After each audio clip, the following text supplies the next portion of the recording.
Running out of time, hey, yeah. I said it one time, I said it 2 times, hey, yeah. We got the vibes, yeah. You would think they on time. That is a great spot. Welcome back on Tap with the Boys. We are here with Jesus. All right, here we are. New studio set up. Yeah, what do you think about this one? We just keep getting lower and lower budget as it goes. Most podcasts that start to get traction just get better equipment. We just keep going down and down and down. I was going to say, dude, so for those people that don't know, we are here recording at Cody's apartment for the first time in Fargo, where Cody currently recently has been coming to Pine City to record. And I've been very grateful for that. But with the our arrangement, we've been saying I'll come up here every once in a while. So this is the first time that I come up. We're going to shoot a couple of episodes here this weekend. But like talking about downgrading the studio to the apartment, like this is how did it feel going from a house to this? It's a jump. It's definitely a jump. This place is not my house. Well, I mean, I'm only going to be here for, a few months, but I felt bad. I genuinely felt bad. The amount of shit I got off of you for free when you moved, but like, there's no room for anything here. No, there isn't. And we're already maxed out. I got rid of pretty much 25% of everything I own, maybe even more, probably half of everything. It was like a get it before the bank repos it is like what was going on. There was no repoing going on there. Are you talking about that razor or whatever you had? I did sell that. I'll teach you how to buy things super expensive and sell them for really cheap. I do a really good job of that on my own. Thank you.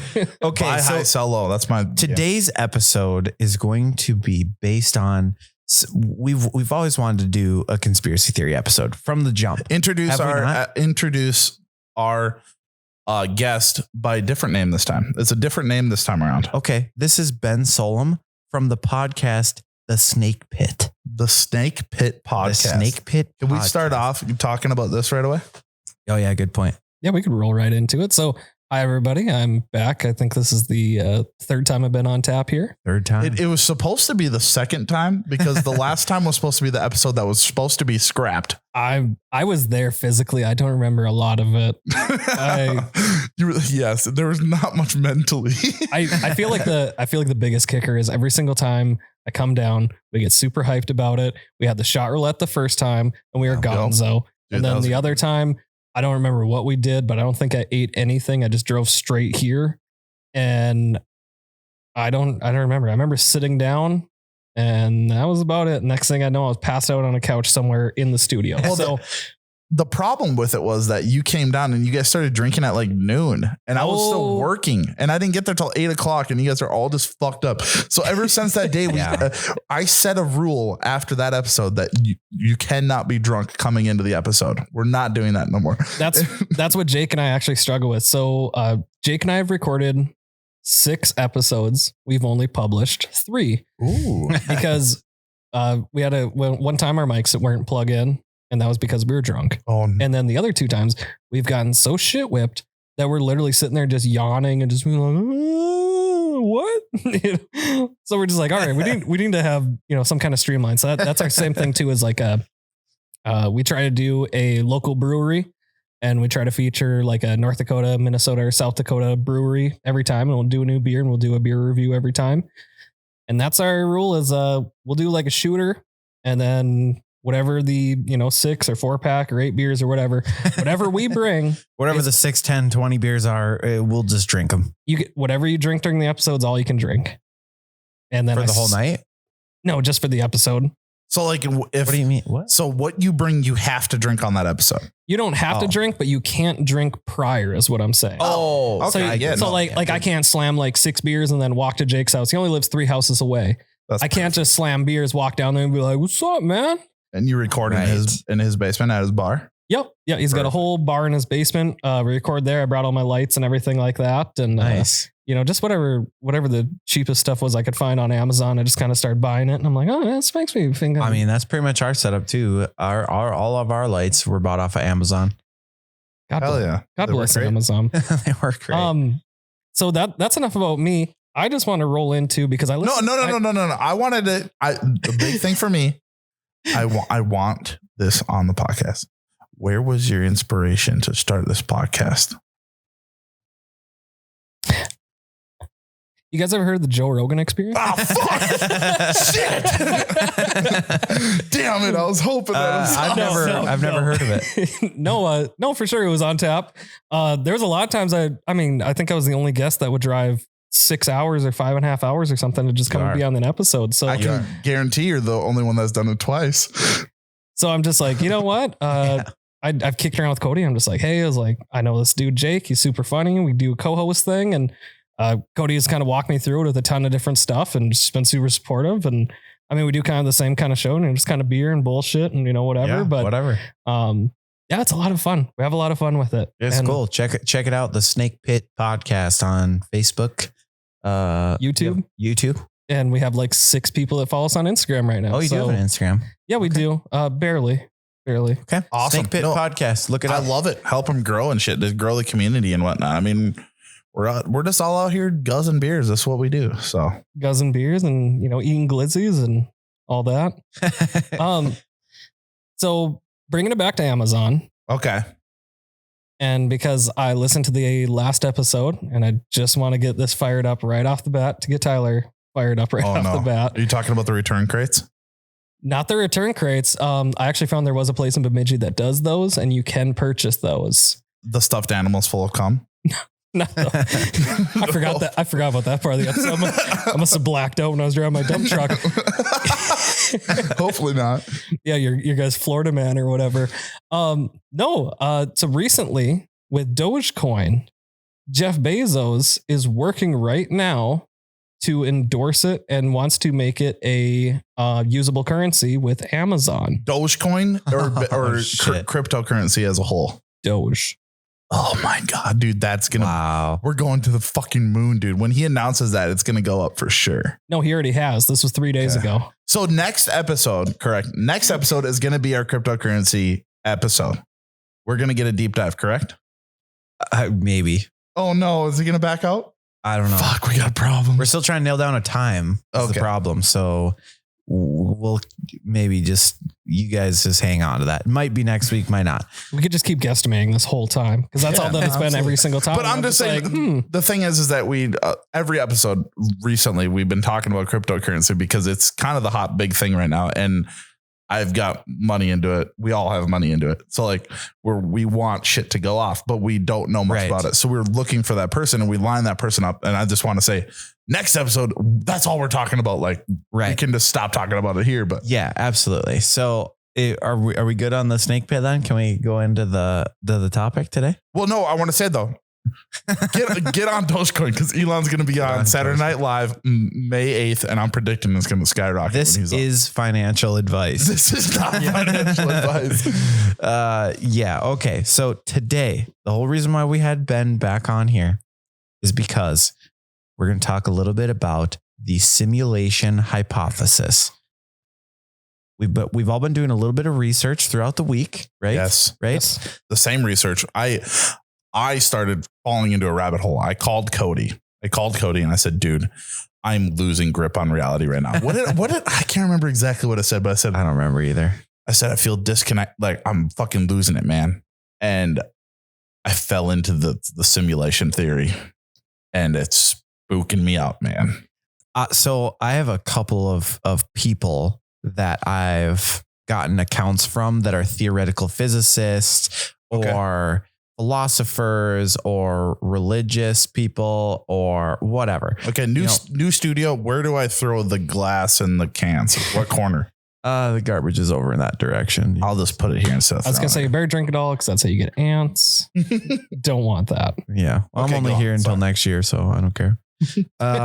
One thing I did want to say as sort of a disclaimer for those people right off the rip is like, how does that make sense? We don't have that kind of technology to like run a simulation, but the one thing I did want to say that was prominent in everything that I was reading about it was like, you have to understand that technology has evolved more than what we could even fathom 100 years ago, let alone within the time period that our parents or grandparents have been alive. Everything that I've listened to has compared it to the last 40 years, saying that 40 years ago, they were doing Pong. Like Pong was first released 40 years ago, where it was literally programming a fucking bar to catch a ball. And that was mind blowing to them. And where we're at now compared to 40 years ago is what you're trying to say here. Yeah, absolutely. And so ultimately what it comes down to, this popped up in every single thing that I read, listened to, was that the spacecraft that put us on the moon has less computing power than our cell phones that we keep in our pocket. So ultimately, like, just keep an open mind about it. Yeah, and it's crazy because our phones that we hold on us every day can also bring us to the moon if you buy Dogecoin. So keep going. I don't know what camera that was to, but do it. So yeah, that's really what I want to say to start it off. How do you want to start this off? Or are we just going to go through what it is, supporting points and not supporting points to it? Yes. Let's just talk about the simulation theory as a whole of what it would mean, like what can be happening to us as. Yeah. Okay. So basically from what I've gathered is that the simulation theory is basically saying that we are living in a simulation, like our human existence is a simulation and pretty much VR. Yeah. We're living in a computer program, essentially. It's got a lot of shit. They compare it to Inception, The Matrix, and there's one other movie that it kind of that they keep falling back on. Yeah, they keep falling back on. There was three: Inception, Matrix, and why can't I think of it? I don't know. Everyone's listening to is like, it's this, you idiot. No, for sure. It's Black Mirror episodes. Black Mirror. Yeah. Black Mirror. was actually Black Mirror. Mirror. We go. Oh my God. It's like I was listening to the podcast while I was at the podcast. I got to say it. You killed it, dude. No, you killed it. Yeah. Black Mirror is what they bring it to as well. It's a lot of the Black Mirror episodes are you fall into the virtual reality and it becomes your new reality. But then I don't know, with the Matrix, you don't realize you're in the simulation until they pull you out and the AI is using you for power kind of a thing. And then you know that you're part of it. So then you can kind of break the rules of it because you know you're part of it. Now the same as Inception. I was listening to this podcast talking about it, and they were saying that basically there's been philosophers that think that way. Actually, Plato was one of the people that talk about like this sort of disconnection. Like once you know that it isn't real, then you can no longer see it as real. Like you can't trick yourself into do it. So this is actually known as the allegory of the cave. Have you heard of it? No, I have not. Dude, you did some in-depth. I've heard of this. Yes. The allegory of the cave. Yep. Okay. So, for people that haven't heard it, basically it was a book written about Plato. And anytime, what was kind of strange when Plato would write these, basically stories or theoretical positions that he's in, he always talks about himself through Socrates. Like he is playing Socrates in his books, basically. So basically having Socrates speak to this guy. So this is the allegory of the cave now.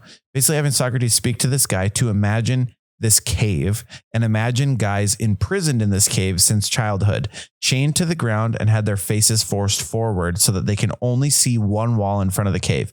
There's a fire directly behind them. And between the fire and the prisoners, there's these people holding up puppets. And now these puppets are just casting shadows on the wall. Mm-hmm. And they're deer, mountains, the sun, birds, whatever. And this is all they ever saw. And all they ever thought the world was just these shadow puppets, right? Yep. So at the end of this, you set these people free and they see what real deer, mountain, sun, and birds look like. And then they will never think that the shadow puppets are real again, because now they know it's just a shadow being cast on the thing. And now they know what the real object they were looking at is. Fuck. And so a lot of people compare this, situation basically to psychedelic drugs, basically saying like, this is almost in a way their theory of psychedelic drugs or other things in particular that separate you from reality. So when you is actually taking you out of this simulation, brings you actually into reality. and then you see what it's really like outside, and then you're just this mind altering experience. But I think a big thing that plays into it though is that like us and the modern generation right now talking about the simulation theory is that like if we're in the simulation, we're becoming aware, self-aware, Right. And that's like a problem in the simulation. Now, not to interrupt, but I would say yes and no, because when it comes to the simulation theory of what they say is that what might be 100 years or might be a whole lifetime that we live, there may be hundreds upon thousands of other simulations that are running the exact same thing. And one might be like, oh, hey, we have less carbon emissions in this one. Or, oh, hey, they never found bronze. Or maybe like the one we're in right now. Yeah. These guys are starting to get the realization that they are realizing that the simulation is, Yes. that it is a simulation, and then they can see the simulation as it plays out. There's a lot of different things like that we might just be one of the thousands or millions of variables in it. And it plays into different dimensions, like, or like a different, you're this person in this dimension, but like, is that the right thing that I'm saying? Like, alternate dimension of what I could be doing something else in a different dimension. Like there's, like Elon Musk says that there's 1 billion simulations and there's a 1 in 1 billion chance that we are the beginning of the simulation, or we are the 909 in the 999 simulations going on. We are either the first generation that creates, we're the first generation that creates the simulation, or we're in the simulation. Right. I see what you're saying. Yeah. That was kind of what they were talking about on Joe Rogan's podcast. Actually, they were talking about how like it's almost a higher probability that we are in one versus not being in one. 100%. Yeah. And all of them, all of the podcasts that I've listened to and all the research that I've listened to have referenced Elon Musk talking about that. Yeah. Okay. Here's one thing too. We talk about all these quote glitches in the matrix. Now we were talking when Ben first showed up here and he had said, hey, did you guys know that Picasso died in like 1973? And I'm like, that is so freaking weird that you say that, because I always assumed that Picasso, and that's even more weird that I sort of have like an art major. Like I should just know that. I feel like you have an art major. Well, graphic design, technology, pretty that's art, kind of art. Yeah. I mean, I had to learn about like Art Deco and all these art, time periods, but I never put 2 and 2 together that like Picasso was not like in the 16th century. No, and that's what I thought too, because I was just like, okay, like there's like Michelangelo and he painted, or whatever the one guy's name is, and the 16th chapel. Yeah, Raphael. and then there's like Vincent Van Gogh, and there's like all these ones that like Master Shredder.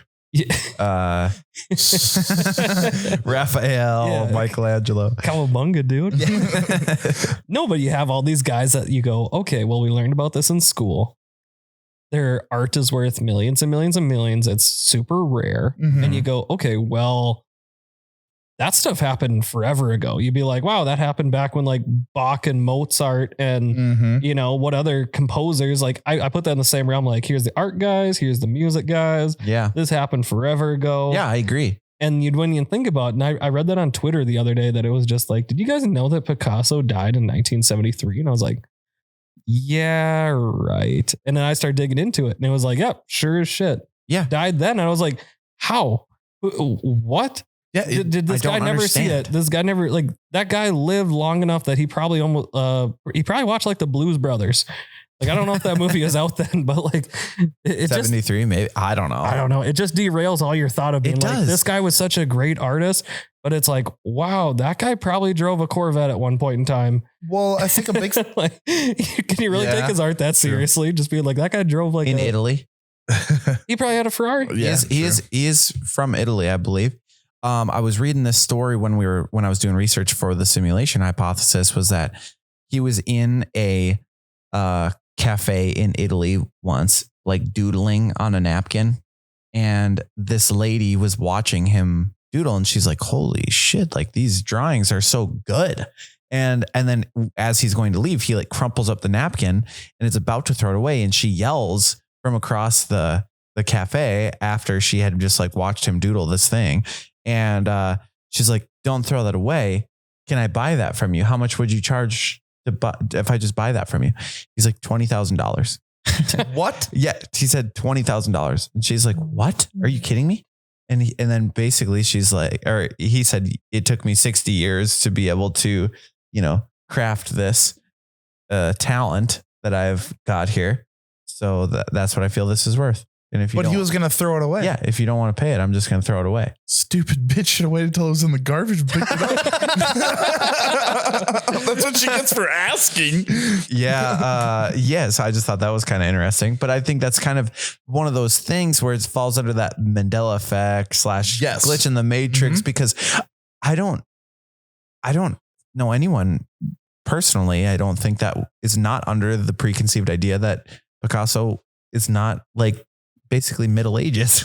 Yeah, like you would have like a BC or AD next to his thing to put that. It's like, wow, this it was old. I always thought he was old. I don't understand why it was only like, that's what I thought too. And it's not like he's a junior. Like 47 years ago, he died basically. Yeah.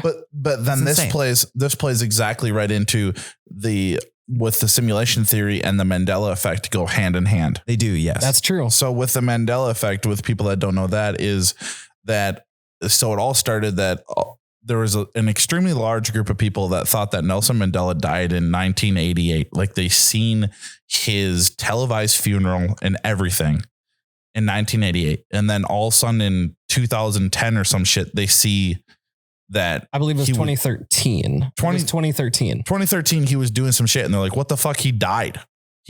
What is going on? Like my whole reality changed and all of a sudden he's alive again. And that's where it started from. So it's like another one is the Berenstain Bears, or apparently the Berenstain Bears. And everybody, I have no idea how to spell that one. You know what's another good one is the Fruit of the Loom. Is there a cornucopia or no cornucopia?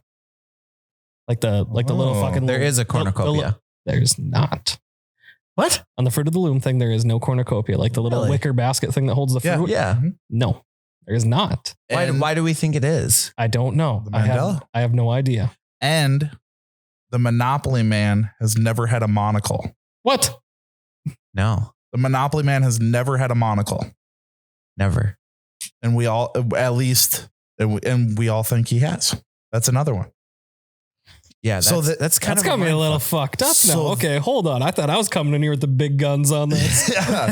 So that plays into the simulation theory that there's multiple simulations, the 999 million, and we are transferring between simulations where it was a glitch where they loaded the wrong program. And then like this simulation, Monopoly had a monocle, the Monopoly Man. And then this one, they don't. And we got switched between them. I've also heard that there was an update. There was an update that we never received on it. Yes. Kind of thing like that. That's how it is. Yes. And that Curious George has never had a tail. Yeah. He's never had a tail. Curious George never had a tail. Mm-hmm. It's Jif, not Jiffy. Well, that's because it's Skippy for the other peanut butter. So that's where you get, you want Jiffy peanut butter or Skippy peanut butter? You know what I mean? Looney Tunes, not Tunes as in Toons. Looney Tunes. I always thought it was Toons. Yeah, absolutely. Because tunes is like music. Why the fuck would it be music? Like TU. It's TOO. You want to know what's another one like that? That's probably not a Mandela thing, but maybe I just don't know how to spell. I have no idea how to spell Fruit Loops. If it's FROOT or if it's FRUIT. Wait, what was it? Fruit Loops. Fruit Loops. FRUIT. I think it's FROOT. Is it? I have no idea. That's what I'm bringing it Fruit up. Loops. Okay. I actually have one on this here. It is FROOT. It is. Okay. That's freaking weird too. That's kind of messing with me. No. Yeah. So that's pretty cool that it's like, well, it feeds into it that, yes, updates in the simulation and whatnot aren't given to certain people. Elon Musk is also part of the Mandela effect. Yeah, right. People are saying that he just all of a sudden was there. He appeared. Yeah. He disappeared all of a suddenly. And yes, there's people that, I didn't know about him until a certain time, but there's the one situation is that a guy was extremely into science and space travel, and he researched it all the time. And all of a sudden he went to school one day and everybody was talking about this Elon Musk and SpaceX, and he just appeared from nowhere. And this guy was really into space travel and researched all this, and SpaceX was a thing for like 5 years apparently. And all of a sudden he went to school one day and they're a thing, and he never knew about them before that. And that's what blows his mind. He says that Elon is part of it. And it's weird because Elon is enforces a simulation theory saying that it's real. Yeah. Yep. That is He's a crazy. fucking alien, dude. Okay. I got a couple of big guns that I'm about to pull out on you guys, but I am going to go to the bathroom first. So you mind if we take a little break here? Yeah, dude. I could use another beer here. Do it. We'll be right back. I just wanted to come back in and say that y'all are sleeping with the Red Bull vodkas, the C4 vodkas. That's where we're at. I told Cody I drank a whole Red Bull and I'm like, dude, I still feel tired. Like, I don't know what's going on. He's like, dude, try this fucker. And it's C4. And I'm like, It's pre-workout. Like, you got some vodka? And this shit kind of low key slaps. Okay. Low key, high key. Okay, So go. I wanted to save this little tidbit here for like the end of it. But since we got on this tangent of glitches in the matrix, so to speak, or glitches in the simulation, I did find this story of this theoretical physicist, James Gates. He actually found error correcting codes similar to what web browsers use while studying electrons and quarks. Have you ever heard of a quark? Like in a bottle? No, a quark, Quarks. Like a quark? Quarks. So it's smaller than atoms, I guess, even. So they inside these quarks while studying them or the patterns of them, because you can't necessarily see them. Yeah. It's like it's a hypothesis that you know where they are, but you can't see them without knowing where they are. I don't know how it works. So yeah. So a quark is any of a number of subatomic particles carrying a fractional electric charge postulated as building blocks of the hadrons. I don't know. I'm over my head already. Anyways, so he found while looking or studying these quarks, so to speak, that the patterns in these subatomic particles, so they're smaller than atoms. Yep. That they resemble basically an equation that is the same as the code that writes self-correcting codes in like a web browser, like what we would use on like Google Chrome. So a big thing is that they're saying like the computing power and whatnot, like computers are getting a lot smaller, obviously, as we get older, but they're saying like that there's a computer like the size of Earth that is what is creating our simulation that we live in. Okay. So you're saying that, I have no idea where I was going with it, but like the computer is writing this code and the computer is self-learning, self-correcting. Yeah. This big computer. So like realistically, like if we're in a simulation, the simulation doesn't even have to be ran by actual humans. We could be completely generated by this godlike figure. We could be long gone. But I mean, realistically, like the civilization that would have started this theoretically could be long gone by now, and it could keep running by itself. So we're just an infinitely not real simulation. So you're telling me the world's not going to end? I don't have to worry about that no more? Well, no, it's a very real possibility because that the computer shuts down. We don't know. That is one of those things, like what you said, like if like your theory of like each simulation is for a different purpose. It could be to test how far can we push, human beings to the point where they can't eat anymore. So we're going to starve the planet. How well can they adapt to breathing underwater? So we're going to flood the whole place. Or how can their buildings hold up? Or how good is their technology? We're going to EMP the place. There's been a lot like that where it comes to like if you look at recent history, where they're like, okay, there's all these crazy tsunamis. There's all these crazy wildfires. Yeah. And it's just like, well, what's a response like? What is that like? And I think That's because of the HARP station though up in Alaska. They're controlling earthquakes around the world. Haiti and the tsunami. That's because of HARP. The United States government. You're dead set on that. That's just another conspiracy theory that I got really into. It's the HARP Center in Alaska. I'm sorry. I got nothing on that. I've never heard of they're that. controlling the weather and shit. Yeah. Well, that's. I was gonna say cloud I don't want to seeding get is off a on a thing, tangent here, but that's not. Yeah, no. That's not. Not a conspiracy theory that's proven. No, they're definitely do that. Cloud They can seeding. do that. But no, this one is saying the HARP Center sends out radio frequencies that that created these earthquakes in Haiti, creating a tsunami so that the United States government could essentially take over Haiti. That was their like test subject was Haiti. And there's actually records that like this reoccurring radio signal that is the same as the HARP Center puts out was recorded at Haiti the day before the earthquake hit. It's fucking weird. Not tangent. We're going back. That's next episode. Different episode. Because I'll send that one to you guys too if you guys want to listen to that one. It's pretty good. Okay. Yeah. Yeah. I would love to actually. Okay. So earlier we were talking about self-realization that you're in a simulation. Can you be self-realizing, but also be inside of a fake reality? That's kind of a double twist. It's kind of a double twist, but they did a study, and I can't remember who did the study or what scientists or what they named it, but they had the idea that all simulation, like if you look at the wall behind us, yep, there's drywall, there's insulation, there's a water barrier in it, and there's all this stuff in there, right? Yes. We know that because that's what a wall's made of. Or that's what we're told the wall. That's what we're told it is. But until you break the wall down, you don't know for yourself. Like that's like the Plato's cave thing. Yeah, just like the cave thing. Allegory of the cave. Or they had another one where it was like if you put a cat in a cardboard box. Schrodinger's cat. Yep. Mm-hmm. Yeah. And you close it in there. You don't know if the cat is alive or dead until you open the box. Yeah. So it's that it's a 50-50 kind of shot.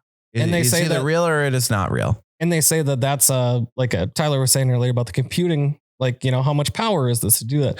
Well, I think that there's a lot of stuff where it goes, well, it's common knowledge that this is this. We don't have to write it anymore. Like you play Grand Theft Auto, you climb up the mountain.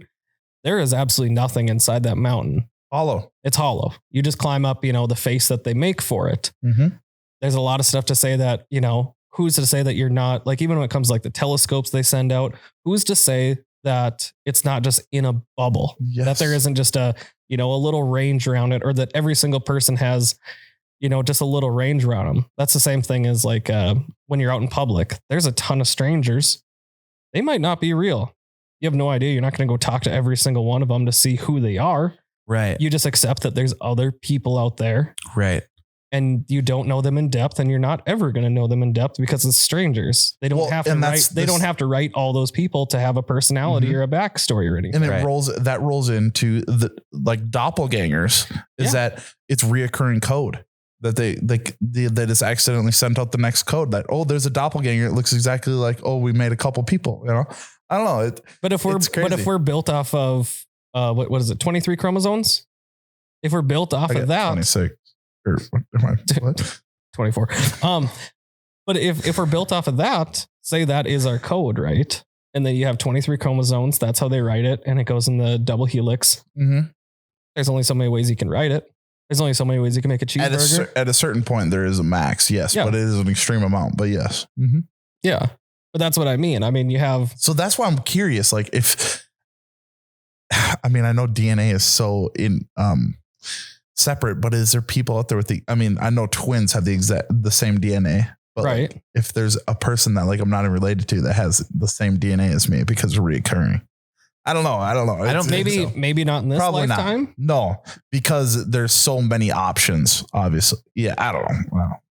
We're fucking in it, dude. Okay. So deep if this title doesn't have like an asterisk that says "get a tinfoil hat," yeah, this is deep. This is deep. Again, keep an open mind because we're just doing research off of people that also might not know what they're. I really hope people we should put a disclaimer: get fucked up before listening to this. Yeah. Yeah. Okay, that is fair. So we talk about the self-realization. can you be in a simulation if you realize you're in a simulation? And that's a huge controversy that also basically disproves the simulation hypothesis that like, can you be self-realizing as computer code? Is that possible? I don't know, but there is this 17th century philosopher, Rene Descartes, was trying to figure out if he himself was real or fake. And he came up with the saying, Cogero ergo sum, which in Latin translates to I think, therefore I am. That's what this came from. Basically, this was an early outlook on the simulation hypothesis from the standpoint of, are we really real? Am I really here? Or am I just an existential being in this weird, mind jail kind of thing? So basically, since you're able to think about the question, then you are. And then basically he said, if you're able to question your own reality, then it makes you a real person. Okay. So last episode and stuff, I've been listening to so many fucking conspiracy theories lately. And with this one too, it's like, I honestly feel like within the last week, so last weekend, I don't know if it's a midlife fucking crisis or something, but like last weekend we went to a fucking high schooler party. That was weird as shit. Let's not talk about that. We did not provide any alcohol to minors. We did not do that. Hey, you haven't bought a They were not in high school. They were all graduated. They were all graduated, but they were just young. God damn, did I feel old? They were just younger than us. And honestly, with the conspiracy theories and shit and becoming like self-aware kind of, I've been honestly like feeling like a disconnect from reality kind of. Like I look at myself like in the third person, like I kind of been comparing myself to my memories of like my family and like kind of like a TV show. It's fucking weird, man. I've been just going through some weird shit, dude. I think I'm schizophrenic now. You ever thought about getting some sunlight or anything? I get sunlight every day, dude. I'm in the sun all day, every day, dude. Maybe less. I listen to conspiracy theories in the sun, so it cancels it out. We're good. Yeah. I should probably lay off the conspiracy theories. Yeah, I would say that's probably a good idea. Okay. Yeah, jeez. I do have one last thing also. So obviously we're not trying to just give reasons that do support them. We do want to also give reasons to not support them. It's a theory. It is a theory. First off, how can you prove it right? Neil deGrasse Tyson, the man from Beyond Earth, from National Geographic, the theoretical physicist, he was in that spaceship that flew around and he did TV Beyond special. Earth or whatever on Netflix. Yeah, that was incredible. Honestly, love it. I really the Cosmos or whatever was it called? Yes. I really enjoyed that. Dude, he's awesome. He's good. Really. So he is essentially on the standpoint of the simulation hypothesis. He says it's not wrong until it's proven wrong. Okay. So he doesn't think necessarily it's real. Like he's not saying this is my reality is a simulation. You can't prove He's just saying you can't prove it's not. So it might be. Okay. So I do not want to degrade your source or your person, Neil deGrasse. Yeah, he's brilliant, but can you trust a man that does not have a phone case on his phone? Oh, you big Joe Rogan guy now? Fuck you. I did listen to Joe Rogan last week. I listened to Joe Rogan because he did an episode on this. But yeah, that was the Neil deGrasse Tyson Joe Rogan interview. I remember them talking about it. Yeah, Joe Rogan. Neil deGrasse Tyson said that it's a brilliant piece of technology. Why would I cover it? Dude, you're gonna shatter it, bro. Like, don't break it. Keep it brilliant. Or maybe that's just like the biggest flex where he's just like, I don't care. I'll buy another one. Oh, he's got to be well off. Oh, absolutely. He's a pretty well acclaimed scientist. I would assume since Stephen Hawking's out of the picture, he's probably right up there as the biggest person now. Was that rude? I don't know what to say, but all right, never mind. What does that mean? The biggest scientist. Yeah. I feel like Neil deGrasse Tyson is more of front-facing scientist personally. Just not saying the political figure, the political. The public figure. I feel like he represents more than what he's actually done, but I don't know. I don't know, honestly. It might be all show. That's just how I see it. I think the one person that we could really trust on this Bill Nye the Science Guy. Exactly where I was going. Dude, exactly where I was going. Let's shoot a DM and see what an interview with Bill Nye the Science Guy costs. I don't. I'm not going to pay it, but I just really want to know. We'll let you know because they'll shoot us a price. We'll pay it to him in Doge. Yeah, I'll give you 1,000 shares of Doge. There is also this theoretical physicist that's big on social media named Michio Kaku. Is that the guy that just won the golf open? No, that's or the Masters, excuse me. God, I'm gonna butcher this name. Good thing you don't like run a golf podcast or something. Where it starts with a name and it's not English. Oh shit, dude! I know what you're talking about. Yeah, true. Okay, so anyways, this Michio Kaku, he's a theoretical physicist. He's huge on Twitter. Apparently, he's got a big Twitter following. I've never heard of him, but I guess he's really highly regarded in the scientific community. Anyways. He basically believes that if you think about quantum atoms, everything is so expansive and so detailed and be able to break down into subatomic particles down to, 4 or 5 layers below a single atom. It's just too complicated. Like it's just too expansive. You cannot fit that in a computer program. And that thing to me is easier to disprove than any of the other facts. I just can't trust a guy that his biggest following is summed up in 140 characters or less. Yeah, his big following is Twitter. Yeah. True. I've never been a big Twitter guy myself. I've said this before. I'll say it a million times. I don't really like Twitter, but it's like, hey, I'm going to quote Bryce Hall because he's popular on TikTok.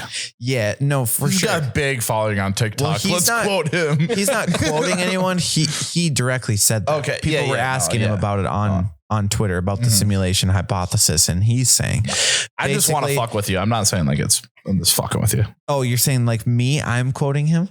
No, I'm just mainly just fucking with you. I mean, I believe it. Let's say it again. No. He just tweeted this out. That's what I'm telling you. All right. Say it again. I'm not. That's basically, he believes if you think about quantum atoms, everything is so expansive that you could not fit it into a computer program. It's just too big. Like essentially the simulation is too detailed. It cannot be run. He's saying too detailed for our technology now. Exactly. Exactly. And we're not talking that we're creating a simulation now. We're talking that either we are the first generation to create, pretty much saying that the simulation will happen. Like it's inevitable. Some point it will happen. If we're the first, like we're the real simulation that creates it, or we're part of the simulation. Right. Yeah. And that's what they were talking about on the Joe Rogan. Yeah. They're saying in 40 years, we'll have the technology. Either we're all going to blow ourselves fucking up. We'll be done in 40 years, or we're going to have some crazy ass technology. And that's what they say. If there's no like crazy world events, it's almost inevitable that there will be some sort of simulation, like a Ready Player One, that movie. Yep. Like that kind of scenario. Yeah. Well, but a big thing in Ready Player One is that they know that they're in the simulation. Correct. So they're marked. Yeah. But they choose to be in this alternate world. Absolutely, dude. And you look at how far VR has already come. I remember in college, which was 5 years ago, the people on my floor got an Oculus, like the first Oculus. And he had a roller coaster simulator on the Oculus. Yeah. And it blew my fucking mind. Okay. Look at how far VR has come already in 5 years. VR is insane already. Mm-hmm. You give it 20 years. Can you imagine how realistic it's going to be? It's scary. People are going to prefer that over the real life. People are already investing themselves in the Grand Theft Auto role play. Yeah. Is insane. Could you imagine VR Grand Theft Auto role play? Oh yeah, you guys are talking about that where there's like car shows and I remember that episode. Yep. People play police officers all fucking day, dude. It's crazy. It's insane. Or that like job simulator. Yeah. You do real and everyday things. This is new within the past couple of years. Like give it another 10 years. But here's the craziest thing is, and one thing that I read about the simulation was, what if, like you can put any year date you want on it. Like say, so like right now we're in the year 2021. What if the simulation is in the year 3000, let's say, and right now someone is just playing our characters and they go, hey, I want to see what America was like in 2021 growing up as this character. and someone's playing us going every single day. One of the biggest things that I read that they compared it to was like, how about the game Sims? Yes. You know, we all remember that came out on Windows 98. We all played it. Beautiful. Had Brilliant. all the crappy updates like the hot date and the pets and all that other stuff. Yeah. Who's to say that someone isn't just playing our character right now? Mm-hmm.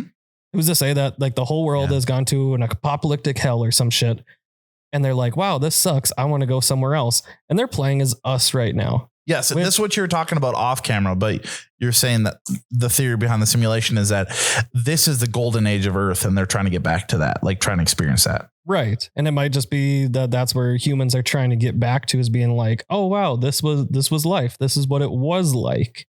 The other thing that I don't get, and they talk about in the Matrix and they talk about a few other things, is that somehow that AI had grown so exponentially that AI realized that it still needed humans for something, whether it's power.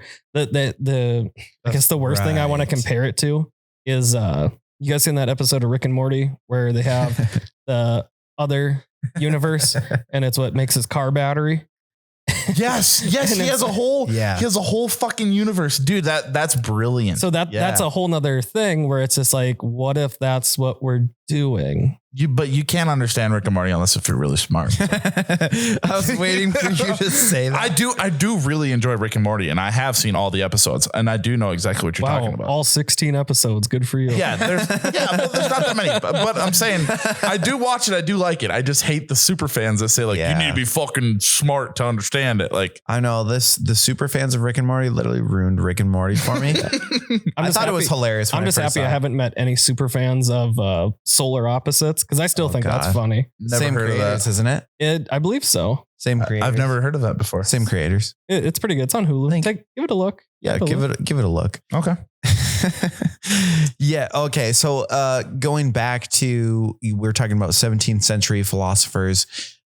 It goes actually even further back than that. The simulation hypothesis actually has been in Hinduism and Buddhism from the start originally. So Hinduism and Buddhism don't necessarily talk about a computer program, but they do talk about alternate realities in their early religions and early writings, basically talking about like, we need to be happy and accept what we're doing now because you don't know if this is real or not. Like, you don't know if we're essentially going on to another stage, which, you know, depending on your religion, heaven, hell, some other universe, a different dimension, whatever.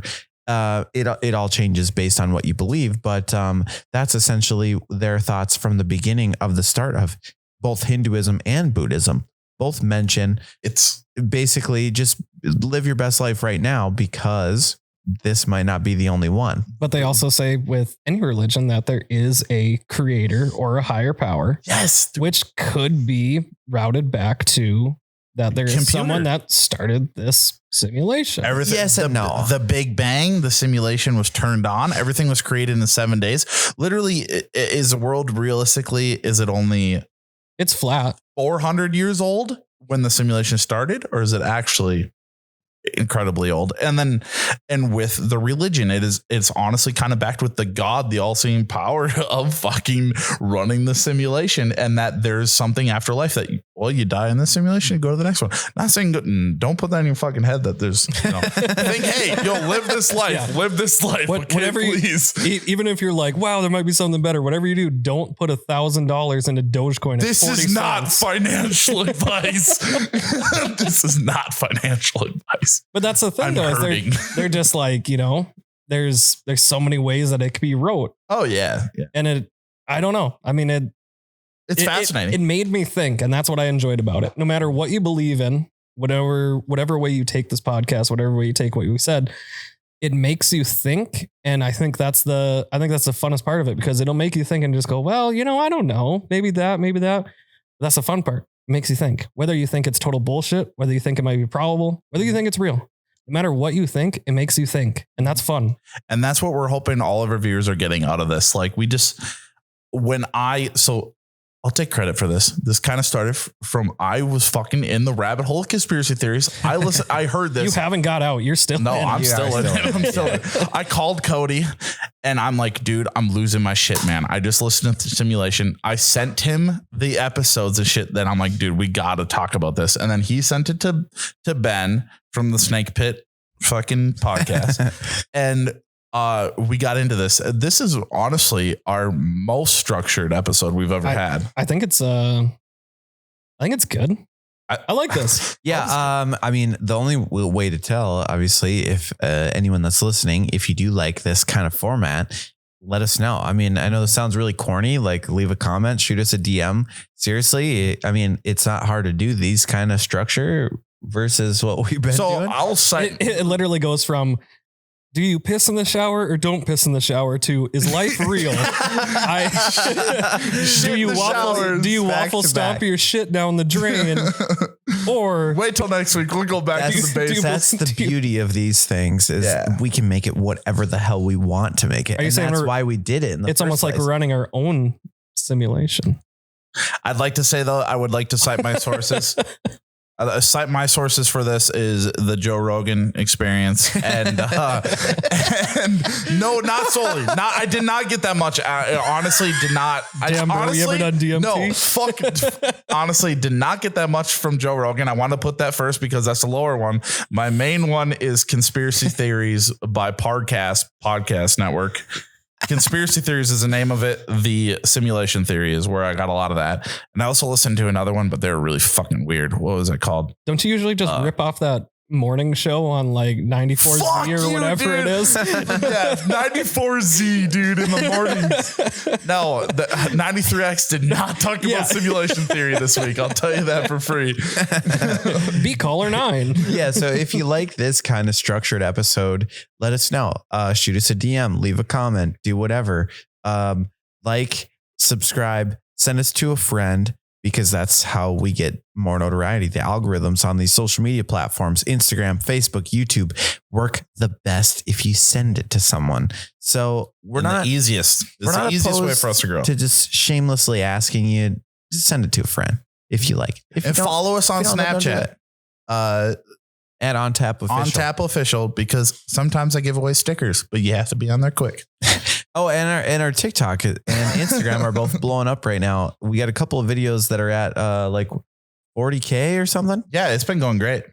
Right? Yeah, they're at like 40K views right now. 30s. So, The Yag. Really? Yeah, they're kind of blowing up right now. It's kind of cool. is doing great. Yag Nuke's performing good. If you don't know what that is. Oh, you did? I did sponsor that. Mm-hmm. Yeah. That was like the best $11 I ever spent. Dude, I got so fucked up. Yeah. So we will see you next week. Listen to the Philadelphia Experiment, HARP in Alaska, conspiracy theory, fucking Mandela effect, fucking simulation theory, Hitler, Ham, the Spear of Destiny. Yeah, listen to Hitler. All of them. Is that where we go Titanic. here? Listen to all. No, the conspiracy theories on all these. No, that's what I've been listening to all last week. Next week's episode will be shot in the Fargo schizophrenic ward. We will see you there. Have a good week, everybody. Thanks.